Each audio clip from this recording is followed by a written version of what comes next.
Hi, ഇന്നത്തെ നമ്മുടെ പരിപാടി ഈ ബോട്ടിൽ വെച്ചിട്ടാണ്. അപ്പോൾ പിൻട്രസ്റ്റിൽ നല്ലൊരു ബോട്ടിലിൻ്റെ വർക്ക് കണ്ടിട്ടുണ്ടായിരുന്നു. അപ്പോൾ അത് നമുക്കൊന്ന് ട്രൈ ചെയ്ത് നോക്കാം. ഫസ്റ്റ് തന്നെ കുറച്ച് ക്ലേ ഇങ്ങനെ ഒന്ന് പരത്തിയിട്ട് നമ്മൾ ഈ ബോട്ടിലിൻ്റെ മുകളിൽ ഒട്ടിച്ചു കൊടുക്കുന്നുണ്ട്.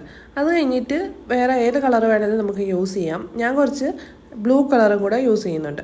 പക്ഷേ അത് ഒട്ടിച്ച് കഴിഞ്ഞപ്പോൾ ആ ഒരു ലുക്ക് തോന്നിയില്ല. അതുകൊണ്ട് ഞാൻ ആ ബ്ലൂ കളറ് മാറ്റിയിട്ട് പിങ്ക് കളർ ഒട്ടിച്ചു കൊടുത്തു. അപ്പോഴും ആ ഒരു പിൻട്രസ്റ്റ് കണ്ടതുമായിട്ട് ഒരു ബന്ധവും തോന്നിയില്ല. നമുക്ക് അങ്ങോട്ട് ഒട്ടും ഓക്കെ ആയില്ല. അതുകൊണ്ട് ഞാൻ അതെല്ലാം കൂടെ മാറ്റിയിട്ട് എൻ്റേതായ ഐഡിയ എന്നൊന്നും പറയാൻ പറ്റില്ല, ജസ്റ്റ് ആ ക്ലേ ഒന്ന് ബോൾസ് പോലെ ആക്കിയിട്ട് അതിൻ്റെ മുകളിലൊന്ന് ഒട്ടിച്ചു കൊടുത്തു. അപ്പോൾ അത് വലിയ ക്രാഫ്റ്റ് എന്നൊന്നും പറയാൻ പറ്റില്ല. ഞാൻ ആ ബോട്ടിലൊന്ന് കുട്ടപ്പനാക്കി എടുത്തു. അപ്പോൾ അത്രയേ ഉള്ളൂ. ഇത് നമുക്ക് ഫ്ലവർ വൈസ് ആയിട്ട് യൂസ് ചെയ്യാം. പിന്നെ കുറച്ച് വെള്ളമൊക്കെ ഒഴിച്ചിട്ട് മണി പ്ലാന്റ് ഒക്കെ ആണെങ്കിലും ഇട്ട് വെക്കാം. അപ്പോൾ നിങ്ങൾ 10ൽ എത്ര റേറ്റിംഗ് കൊടുക്കുന്നതെന്ന് ഒന്ന് കമൻറ്റ് ചെയ്യണേ. അതുപോലെ തന്നെ എൻ്റെ ചാനൽ ഒന്ന് സബ്സ്ക്രൈബും കൂടെ ചെയ്യണം. ഓക്കെ, അപ്പോൾ ബൈ.